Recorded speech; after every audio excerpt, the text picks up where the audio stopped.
Well, on this episode, we're going to feature the latest Gatoh Move ChocoPro event, episode 148, with, of course, the fourth generation girls involved, minus Lulu Pencil, who we all know is now here in the US. I'm also going to review a previous event by Pro Wrestling Noah, the Mistuharu Misawa Memorial Show, which is a very interesting tribute to the founder of Pro Wrestling Noah. But also, we all been waiting for this for a while, since it made public NWA Empowerrr. So, let's get started with another episode of the Deleted Wrestle Zone.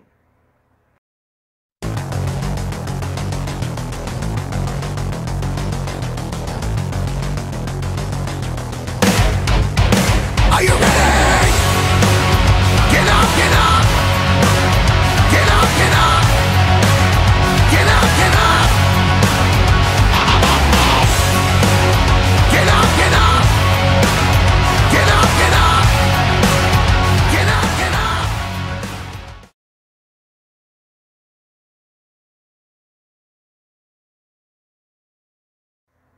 Welcome everybody to Deleted Wrestle Zone, all things that it's pro wrestling with AEW, NXT, New Japan Pro Wrestling, Impact Wrestling, the National Wrestling Alliance, various promotions, wrestlers, matches, and championships.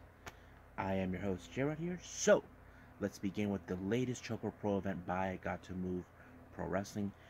The first match we have is a very interesting tag team. We got Yuna Mizumori teaming with, I hope I can pronounce him right, Koishimbo Kamen, taking on the Best Bros, Mei Suruga and Balin Aki. Now,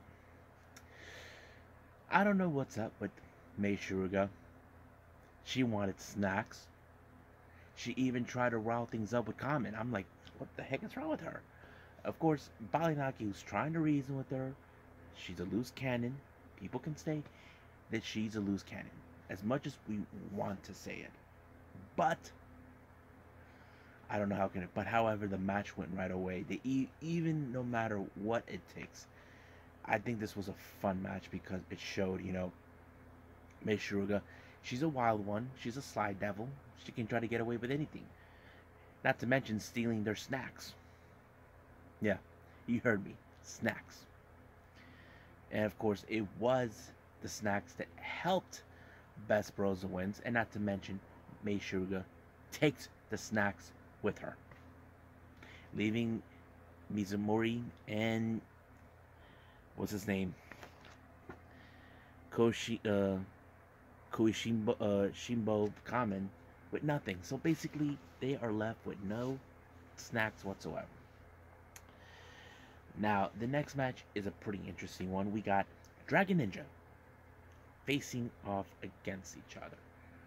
John Shiru taking on Saruya. I have to say this was a pretty good match. It showed a lot of good character in the story on this one because it showed John did not hold any punches, neither did Saruya, but I think for her this helped her to recognize, if you guys know this or not, Saruya, she is one of the fourth generation girls in this thing with with other girls like Chi, Sayaka, and I forgot who else. But oh yeah, and it's pretty amazing that how this match showed a lot of character with Saruya. Even if she lost to Sean, it showed she was grateful for the match no matter what. She's only been in the ring for almost a couple years, but it played out pretty well for her. But Sean did won by submission. The next match we have Matsuharu Kanashi taking on Kokiko Kiyahara. Another great match. Showed a bit of a more character with, of course, with Kiyahara. She is a very strong individual, but Takanashi, he is much of an aggressive competitor in this match. No matter what, he's the kind of guy's like, I don't give a S about anything. That's his motto. But however, he was still showing how dumb he really is no matter what. And I think it showed who he is. But Kirihara, she put up a lot of good fight and a good heart in this one. So, but however, it was Takanashi who picked up the victory with an amazing pinfall. And then finally, we got the very interesting. We got All Energy Chiko Ishikawa versus Sayaka. Awesome match. It showed a lot of character, especially when it comes to Chi. You know, Chi, she can take things serious even when she's all energy. She knows there's fun and games when that happens. She's not afraid to go a bit extreme if she has to in order to win. She even did that when she put her in a corner and pulled out the door from a cabinet. But she showed she's a strong competitor no matter what. But it was her who pinned Sayaka 1-2-3, allowing herself to win this match. Now, the Junkin tournament, I was not surprised who won. And I'll tell you who it was. It was Mei Shiruga. Yeah, that little sly devil won this one somehow. And she tried to steal her chocolate. Yeah, you heard me. Now, however, at the end of the matches and the Junkin tournament, every girl who was involved in the fourth generation are like Sayaka, Chi, Saruyi. They all were grateful about everything. But apparently one was not there because she's here in the States, and that's Lulu. However, Lulu and Emi Sakura sent a message for everyone, and it was pretty cool. But we'll see how things are going to go without them not being around. So basically, the playground is run by the animals. But for now, I think we'll see what's going to happen in the following ChocoPro event, because this one's going to be a very interesting one from my understanding from their Twitter page. So we'll see what happens tomorrow, but right now let's move on to Pro Wrestling Noah.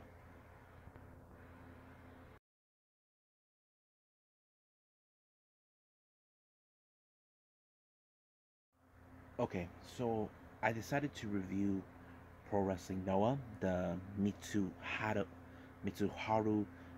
Misawa Memorial 2021 in Corkin Hall. In our hearts, this took place on the 31st of May. We're not that far off. I'm catching up with the Pro Wrestling Noah stuff. But this was a special event because everybody knows who Misawa was. He was the founder of Pro Wrestling Noah, and he was a huge star when he was once a wrestler for All Japan Pro Wrestling. But everybody wore wristbands made out of green because that was his color, green.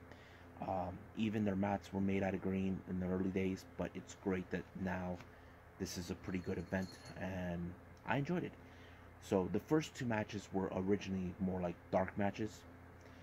First one was the junior heavyweight contenders, Hao from Congo taking on Stingers, Seiki Yoshiokawa. This is one of those matches where we're now seeing Yoshiokawa is now trying to prove that he wants more, to be the guy who runs the junior heavyweight division. There's been a lot of who is the dominant force within the junior heavyweight division in Pro Wrestling Noah. And right now in this one, it was Yoshiokawa who somehow picked up a very past pinfall to win it against Howell, and it was like, whoa, crazy. But the real question is, can he and Stinger become the top guys that run the junior heavyweight division? We'll see when we get to the events that I might have missed.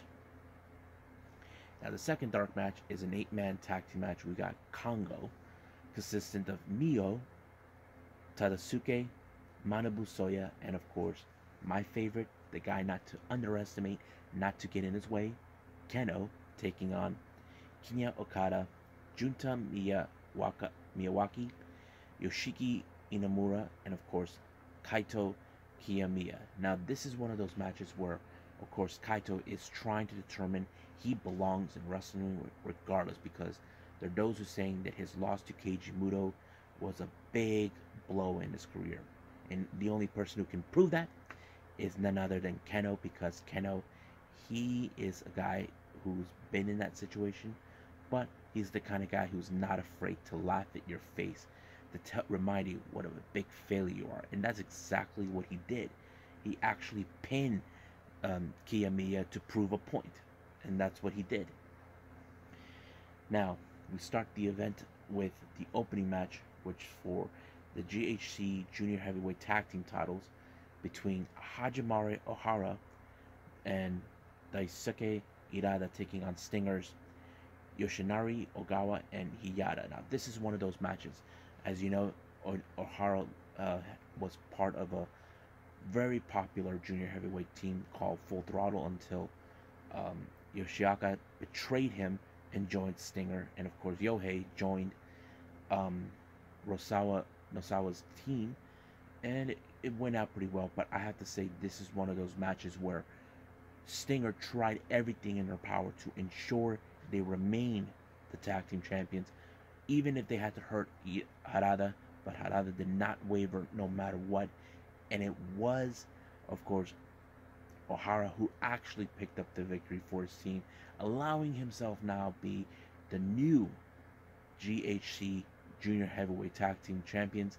And I think this is one of those beginnings where, okay, now Stinger has fallen.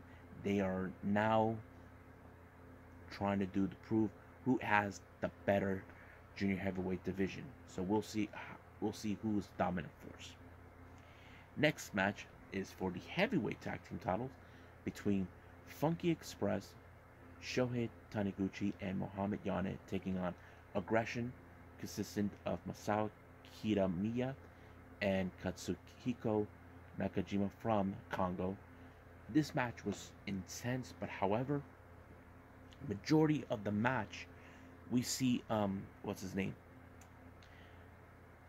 Kitamiya, he actually was outside. He got really kicked hard by Nakajima, and he stayed outside as much as possible, but Nakajima hold on to the titles no matter what. He was facing on through until finally it was, of course, Kitamiya was able to get back on his feet, but however, it was allowing for Aggression to win the match and retaining the titles.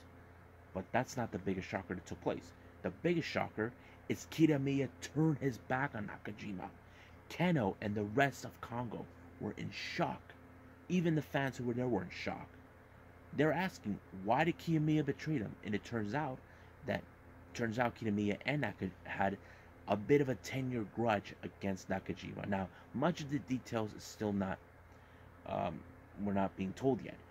But however, he also made another shocking surprise. He walked out on Congo, meaning he's on his own. But the problem is, Kitamiya and Nakajima are still the GHC Tag Team Champions. What does this mean? So, we'll find out when we follow through on this event.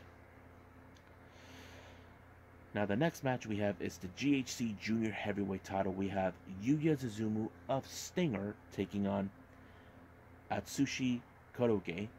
What a great match. Yuya did everything in his power to prove how Stinger is the dominant force, even though they just recently lost the Junior Heavyweight Tag Team titles. But it was Kotoge who remained as the Junior Heavyweight champ when he pinned the Suzumus. But that's not the part that also becomes interesting post-match.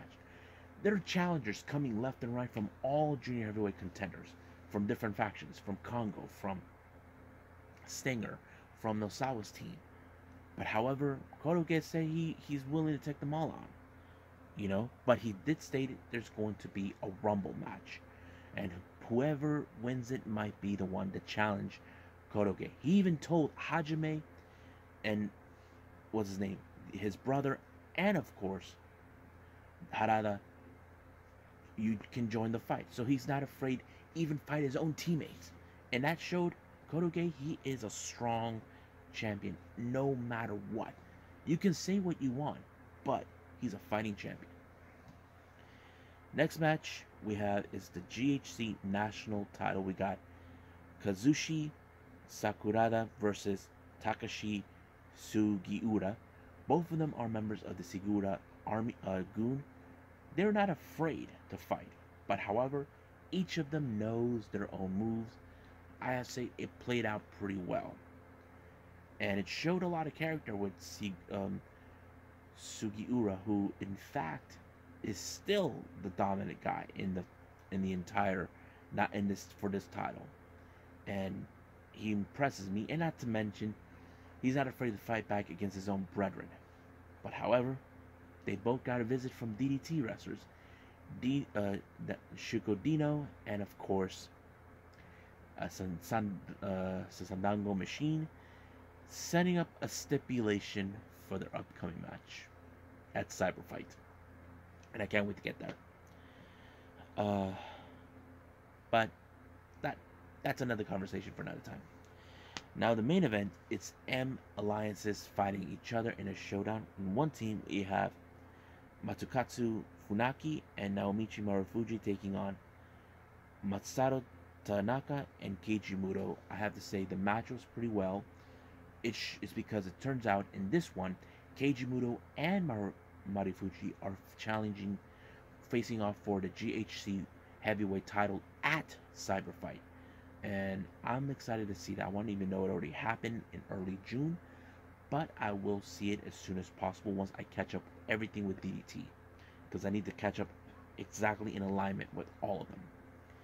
So, but however, it was Tanaka and Keiji Muto that picked up the victory for this, and now we're getting set to get to Cyber Fight. So I think that's it for now with Pro Wrestling Noah. I think we should end the episode, what we've been waiting for a while since this made public. I'm talking about the National Wrestling Alliance Empowerrr.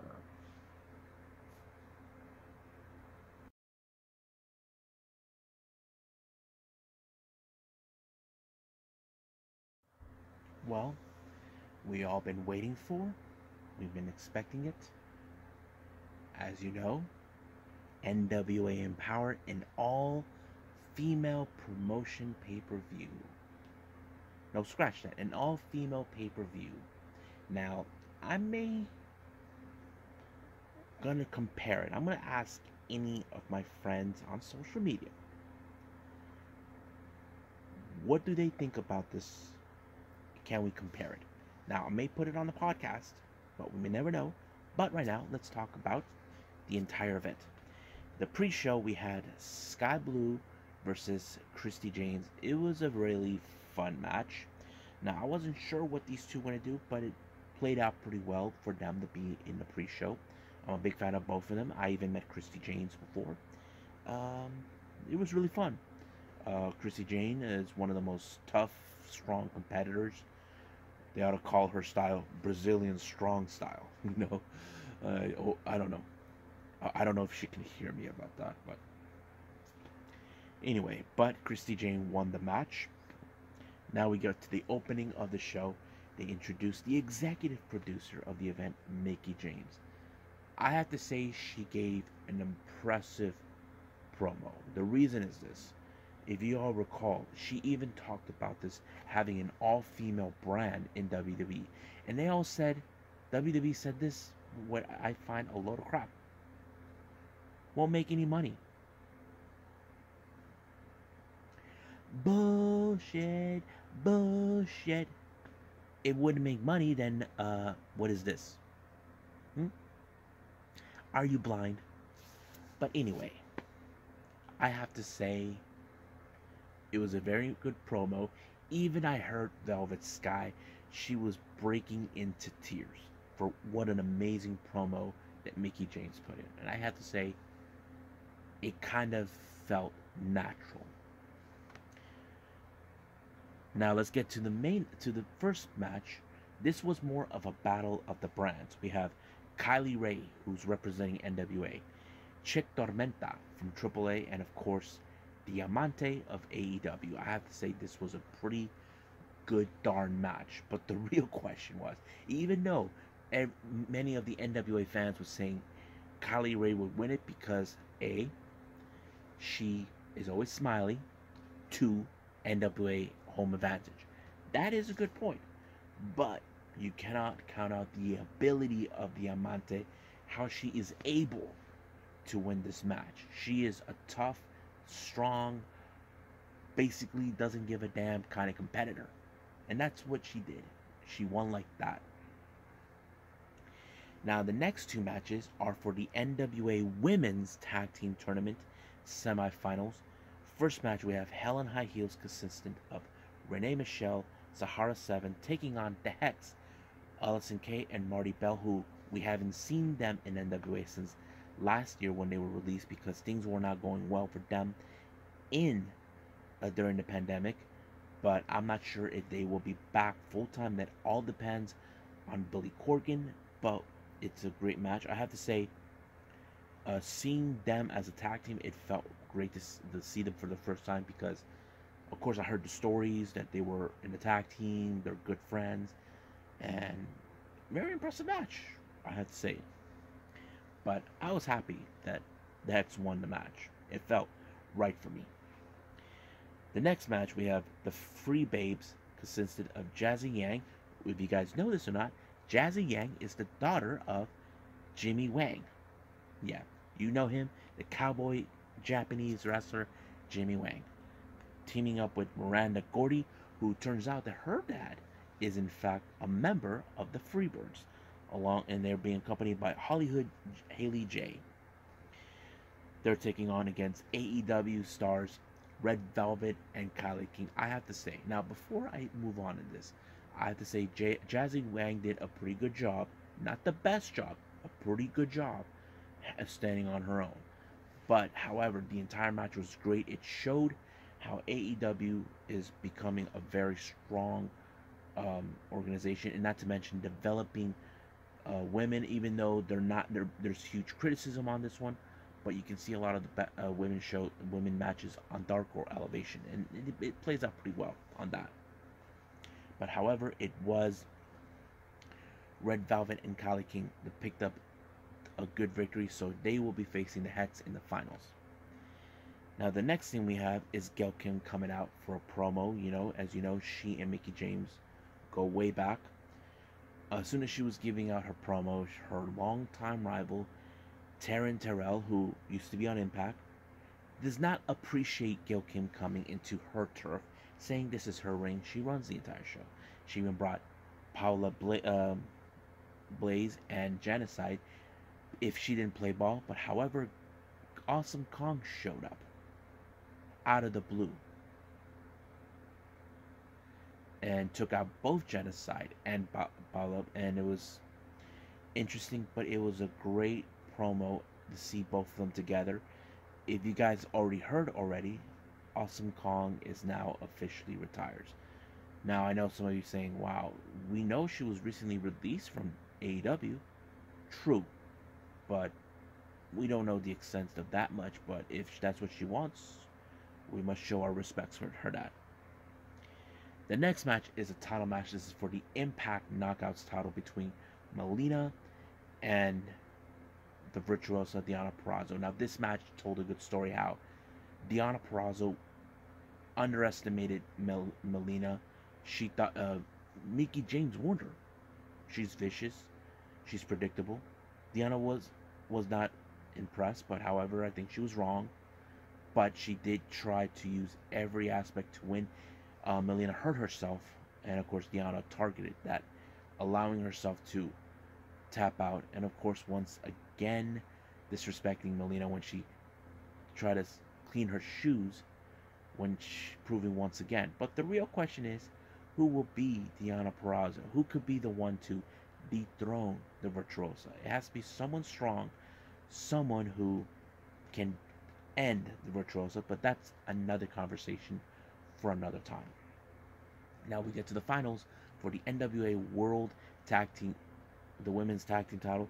We have, of course, AEW's Red Velvet and Kylie King taking on the Hex, Allison Kay and Marty Bell. I have to say, equal size, same kind of, if you look at it, they're like opposite sides of each other. You look at Kylie King and Allison Kay, they're almost the same height. Marty Bell and Red Velvet, they're about the same kind of, heritage. They're both Latinas, and I think that kind of plays out in a good way for both sides. It's like looking at a mirror image of each other, and I'm like, but it was a good match. But it was the Hex that beat them for becoming the first ever NWA Women's Tag Team Champions in the modern era. These titles were retired back in 1984, and it's great to see those titles back. And that means, and not to mention, in the interview that Marty Bell says there was a strong relationship in Dominican Republic for the NWA, and Marty Bell is Dominican descent, and of course she is the first ever Dominican to become champion, and a great accomplishment on her part. Now the next match we have is for the NWA World Women's title between legit Layla Hirsch and Camille. I have to say, what a great match. Another story of David versus Goliath. I don't know. It's so insane. I have to say, unbelievable. But I think Camille didn't underestimate Layla, and I think she should have seen it coming. And Layla almost had her in the armbar. Now, I think there was a disadvantage on that, but it played out pretty well on that. But however, it was Camille who speared Layla to retain the title, and it was a great match to see it. But the real question is now, as you know, on the NWA 73rd, there has to be a #1 contender, and 10 wrestlers were chosen to be part of that in the Women's Invitational Cup. We have Chelsea Green, Kara Hogan, Bianca Cerelli, who is the daughter of Santino Morelli, Thunder Kitty, Genocide, Lady Frost, Debbie Malenko, Jamie Senegal, Masha Slamovich, and of course St. Louis's very own Tootie Lynn. I have to say, there was some interesting moments. Lady Frost tried to stay outside, but she was taken out by Debbie Malenko. Includes there was also the number games against Genocide, since she's a huge person. But I think the best moment was at the end, where we had Chelsea Green and Tootie Lynn being at the last two. And Tootie Lynn, who is a native of St. Louis, played out pretty well on this one. And I think it was very right how to keep her last. And of course, Chelsea Green pulled the Unpretty on her to win the match. But she also gave Tootie Lynn the standing ovation that she needs. And of course, the end of the match, everybody hugged Mickie James because she made it possible. And I have to say, what I think about this event, I have to say, pretty darn good.